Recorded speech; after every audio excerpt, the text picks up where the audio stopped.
commit a crime, there are consequences.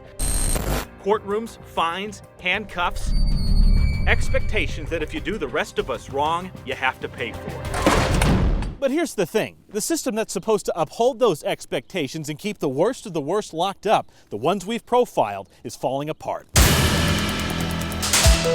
So the problem isn't throwing people in jail or sending people to prison, it's who we send to prison. Mo Maestas, one of New Mexico's elected leaders, is one of the bigger critics, but he's been calling for reforms for years. We need swift and certain justice. He says accused criminals often languish in jail cells for too long awaiting trial, leading judges to sign off on sweetheart plea deals. Maestas believes the system is backwards when it comes to drug crimes versus violent crimes. He says drug users are demonized, that they need help, not handcuffs.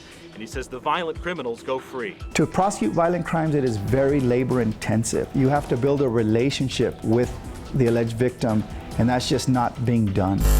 Andrew Romero, Gary Coca, Abel Monje Cardoca. They went through a system that allows violent people to fall off the grid and commit crimes again. Catching them again, nearly impossible because there's hardly anyone to do it. But that 12, soon to be 14, is still not enough. Corrections Secretary Greg Marcantel is just as frustrated as the 12 people on his fugitive task force team going after 1,700 absconders. It's like the math isn't even on your side. It's a never-ending game, a revolving door. This as Secretary Marcantel struggles to keep people working in the state's prisons. I hate to admit this, but I compete with McDonald's in Santa Fe for my staff. Yes, he says some prospective employees would rather flip burgers for Santa Fe's minimum wage than work in a prison that starts at just $1.50 more an hour. So can the governor, a longtime prosecutor, change a system so badly broken? Just last year, Governor Martinez supported a pay raise for some corrections officers, which reduced job vacancies in one office from 50% to just 5%. She also wants to beef up the team that goes after absconders even more so criminals get a message. We have got to make sure that they understand there's a unit out there looking for you.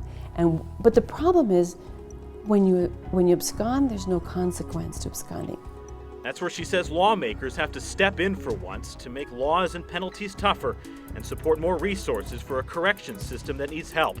She also believes New Mexico needs to reinstitute the death penalty. This prosecutor and wife of an officer points to the case against Andrew Romero as a reason why.